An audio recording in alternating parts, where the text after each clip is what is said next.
जब हज़रत यूसुफ अलैहिस्सलाम की उम्र 100 बरस हुई और हज़रत याकूब 147 बरस के हुए तो अल्लाह का हुक्म हुआ कि हज़रत याकूब की रूह कब्ज़ कर लिया जाए। लिहाजा मलकुल मौत ने हज़रत याकूब की रूह कब्ज़ कर ली। जब अपने वालिद की वफ़ात की खबर हज़रत यूसुफ को मिली तो अपने सर से ताज उतार कर फेंक दिया और उनके बदन पर जो रेशमी लिबास था उसे पारा पारा कर दिया और बेचैनी के आलम में दौड़ते हुए अपने वालिद के जनाजे पर पहुँचे।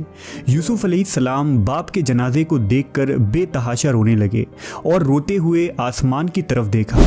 अस्सलामुअलैकुम, welcome back to my another reaction video. Guys, आज हम एक वीडियो रिएक्शन करते हैं हज़रत यूसुफ अलैहिस्सलाम की कब्र की मुबारक। हज़रत यूसुफ अलैहिस्सलाम को मौत कैसे आया था, इसके ऊपर आज हम एक वीडियो रिएक्शन करते हैं। मौत तो हर इंसान को आते ही रहेगा, क्योंकि अल्लाह ताला ने खुद फरमाया है कि कुल्लु नफ्सुन ज़ाइक़तुल मौत, हर नफ्स को मौत का मज़ा चखना है। अल्लाह ताला से दुआ है कि हम सबको जो है ना अच्छी मौत दे। तो बिना वेस्ट के टाइम चलते हैं अपने मौजू की तरफ। इस कायनात में मौजूद आधे हुस्न के मालिक यूसुफ अलैहिस्सलाम की रूह कब और कैसे कब्ज़ की गई। यूसुफ अलैहिस्सलाम की वफ़ात के बाद मिस्री और इसराइलियों के दरमियान किस बात पर इख्तिलाफ हो गया।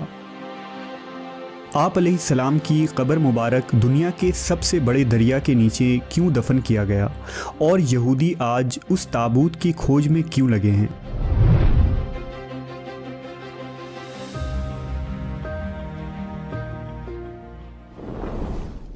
अल्लाह ने हर नबी को खूबसूरत हुस्न और बेहतरीन आवाज़ वाला बनाकर मबूस फरमाया। हज़रत यूसुफ अलैहिस्सलाम को खूबसूरत हुस्न से नवाजा गया था, यानी हज़रत मोहम्मद सल्लल्लाहु अलैहि वसल्लम के हुस्न का आधा हुस्न अल्लाह ने हज़रत यूसुफ को अता किया था। यूसुफ अलैहिस्सलाम का किस्सा कुरान मजीद में मौजूद सबसे तवील किस्सा है कि किस तरह सौतेले भाइयों ने आपको हसद के बिना पर कुएं में फेंक दिया, आपको मिस्र के बाज़ार में बतौर ग़ुलाम बेच दिया गया और अजीज़ मिस्र की बीवी ने आपको जेल में कैद करवा दिया। लेकिन इन तमाम मसाइब व मुश्किलात और आजमाइशों के बावजूद हज़रत यूसुफ एक दिन मिस्र के ताकतवर हुक्मरान के ओहदे तक पहुंच गए। जब यूसुफ अलैहिस्सलाम अजीज़ मिस्र के ओहदे पर फायज हुए तो एक लंबे मुद्दत के बाद अल्लाह ने हज़रत यूसुफ को अपने वालिद और ख़ानदान से मिलाने का फ़ैसला किया। लिहाजा हज़रत याकूब अपने अहल खाना के साथ मिस्र आए और 40 सालों बाद बाप बेटे आमने सामने हुए। दोनों का दिल तड़प उठा और दोनों देर तक एक दूसरे से गले लगकर खूब रोते रहे। रिवायतों के मुताबिक हज़रत यूसुफ के पूरे ख़ानदान यानी बनी इसराइल, आपके 11 भाई, उनकी अहलियाँ, बच्चे और हज़रत याकूब के पोते पोतियाँ सब ने मिस्र में आकर सुकूनत इख्तियार कर ली और मिस्र के बादशाह ने बनी इसराइल को ज़मीन का एक टुकड़ा अता किया जहाँ उन्हें आबाद होने की इजाज़त मिली। आहिस्ता आहिस्ता मिस्र में बनी इसराइल बहुत ताकतवर हो गए। हुकूमती ओहदों से लेकर तिजारत और सियासत में भी इसराइलियों ने हिस्सा लेना शुरू कर दिया। जब हज़रत यूसुफ अलैहिस्सलाम की उम्र 100 बरस हुई और हज़रत याकूब 147 बरस के हुए तो अल्लाह का हुक्म हुआ कि हज़रत याकूब की रूह कब्ज़ कर लिया जाए। लिहाजा मलकुल मौत ने हज़रत याकूब की रूह कब्ज़ कर ली। जब अपने वालिद की वफ़ात की खबर हज़रत यूसुफ को मिली तो अपने सर से ताज उतार कर फेंक दिया और उनके बदन पर जो रेशमी लिबास था उसे पारा पारा कर दिया और बेचैनी के आलम में दौड़ते हुए अपने वालिद के जनाजे पर पहुँचे।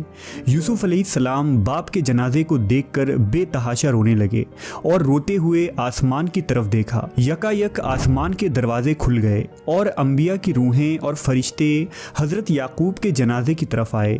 उन्होंने हज़रत याकूब के जनाजे को नूर से गुस्ल दिया और उन्हें बैतुल मुक़द्दस में दफन किया। यूसुफ अलैहिस्सलाम इस रूहानी नज़ारे को देख रहे थे। जनाजे की नमाज अदा करने के बाद आप अलैहिस्सलाम अपने दरबार में वापस आए। आप गमों से चूर थे। बाप की जुदाई अब आपके बर्दाश्त से बाहर थी। रात हुई तो दरियाए नील के किनारे गए, मुसल्ला बिछाया और रोते हुए पूरी रात नमाज अदा की, यहाँ तक कि सुबह हो गई। उस वक्त जिब्राइल अलैहिस्सलाम नाजिल हुए और हज़रत यूसुफ से फरमाया, ए यूसुफ, आपके वालिद की उम्र तमाम हो चुकी थी, इसलिए खुदावंद ने उन्हें अपने तरफ बुला लिया, लेकिन अभी आपका वक्त नहीं आया, लिहाजा अपने रब की इबादत कीजिए और इस ज़िंदगी को आखिरत के लिए मुज़य्यन कर लीजिए, क्योंकि मौत का वक्त आ गया तो मोहलत न दी जाएगी। सही। यूसुफ अलैहिस्सलाम ने वालिद की वफ़ात के बाद फिर सर पर कभी ताज नहीं रखा, न कभी मुस्कुराए, और हर रात दरियाए नील के किनारे जाकर खुदा से मनाजात करते। इस तरह 20 साल गुजर गए, यहाँ तक कि एक रात हज़रत यूसुफ ने ख्वाब देखा कि उनके वालिद याकूब और दादा इसहाक उनसे कह रहे हैं कि ए यूसुफ, अब हमारे मिलने का वक्त करीब आ चुका है, 3 दिनों के अंदर हमारी मुलाकात होगी। रिवायत है कि यूसुफ अलैहिस्सलाम ने उन 3 दिनों में बाप को देखने की ख्वाहिश में इतनी गिरियाज़ारी की कि उनके वालिद हज़रत याकूब ने भी उन 40 सालों में इतनी गिरियाज़ारी नहीं की होगी। बस तीसरे दिन मलकुल मौत आए और यूसुफ अलैहिस्सलाम से फरमाया, ए यूसुफ, आपकी मुद्दत ख़त्म हो चुकी है और आपके आबाओ अजदाद आपके मुंतज़िर हैं। लिहाजा यूसुफ अलैहिस्सलाम ने सर तस्लीम खम किया और मलकुल मौत ने उनकी रूह कब्ज़ कर ली। जब यूसुफ अलैहिस्सलाम की रूह जिस्म से जुदा हो रही थी तो भाइयों ने गिरियाज़ारी करना शुरू कर दिया। बनी इसराइल में वावेला मच गया। यूसुफ अलैहिस्सलाम की वफ़ात के बाद आपके जनाजे को उठाया गया। मिस्रियों ने जनाजे को देखा तो शोर मच गया। हर जानिब से आहो फुगा की आवाज़ें बुलंद होने लगी। अब मिस्रियों का हर कबीला और ग्रोह ये चाहता था कि यूसुफ अलैहिस्सलाम को उनके इलाके और ज़मीन में दफनाया जाए ताकि उनकी बस्ती में खैर व बरकत हो। एक ग्रोह ने कहा यूसुफ नबी को किनान के दरवाजे पर दफन किया जाए, कुछ ने कहा कि किसी और जगह। बस अल्लाह ने उस वक्त दरियाए नील के पानी को बंद कर दिया और अचानक नील सूख गया। लिहाजा अल्लाह के इस कुदरत से अहले मिस्र समझ गए कि यूसुफ अलैहिस्सलाम के जिस्म मुबारक को नील में दफन करनी चाहिए ताकि दरिया का पानी आपकी कब्र मुबारक को छू कर गुजरे और तमाम मिस्र वाले इस पानी से बरकत हासिल कर सकें। चुनांचा यूसुफ अलैहिस्सलाम के जिस्म मुबारक को संग मरमर के संदूक में बंद करके दरियाए नील में दफन किया गया। रिवायतों के मुताबिक जब एक अरसे बाद बनी इसराइल फ़िरौन मिस्र के ग़ुलाम बन गए तो मूसा अलैहिस्सलाम की रहनुमाई में उन्होंने मिस्र से हिजरत किया, लेकिन हिजरत के दौरान मूसा अलैहिस्सलाम रास्ता भूल गए और बनी इसराइल नील के करीब भटकने लगे। बनी इसराइल ने बहुत कोशिश की लेकिन उन्हें सही रास्ता न मिला। इस पर बनी इसराइल के बुजुर्गों ने कहा कि यूसुफ अलैहिस्सलाम ने अपनी वफ़ात से पहले ये वसीयत की थी कि अगर तुम लोग कभी मिस्र से निकलो तो मेरी ताबूत को भी अपने साथ ले जाना। लिहाजा जब तक आप यूसुफ अलैहिस्सलाम की लाश मुबारक को अपने साथ न ले जाएंगे रास्ता नहीं मिलने वाला। इस पर मूसा अलैहिस्सलाम ने पूछा कि क्या तुम्हें पता है कि यूसुफ अलैहिस्सलाम की कब्र कहाँ है? उस वक्त एक बूढ़ी औरत के सिवा बनी इसराइल में किसी को न पता था कि वो ताबूत कहाँ मौजूद है। लिहाजा वो बुढ़िया हज़रत मूसा को एक झील के पास ले गई जिसके पानी का रंग अजीब व गरीब था। बुढ़िया ने कहा कि इसका पानी निकाल दो।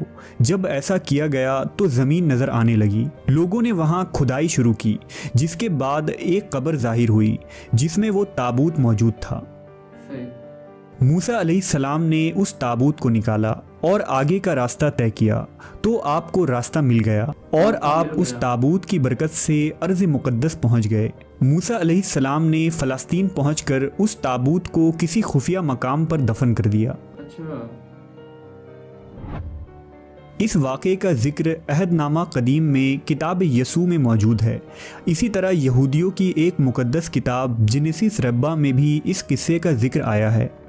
मूसा अलैहिस्सलाम ने उस ताबूत को लोगों से छुपाकर किसी नामालूम जगह पर क्यों दफन किया, इसका इल्म सिर्फ अल्लाह को ही है और इसके पीछे क्या हिकमत पोशीदा है ये कोई नहीं जानता।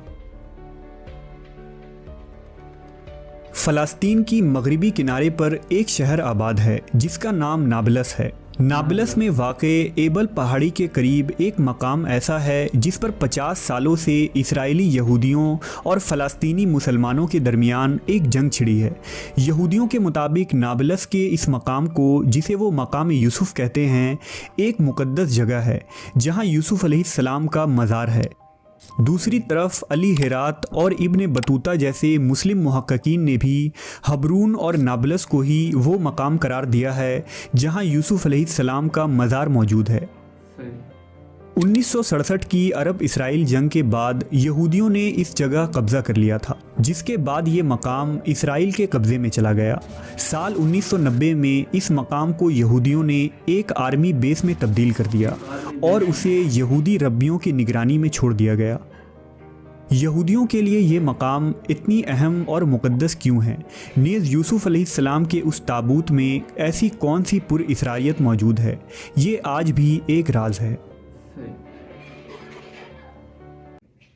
सब्सक्राइब कर दो।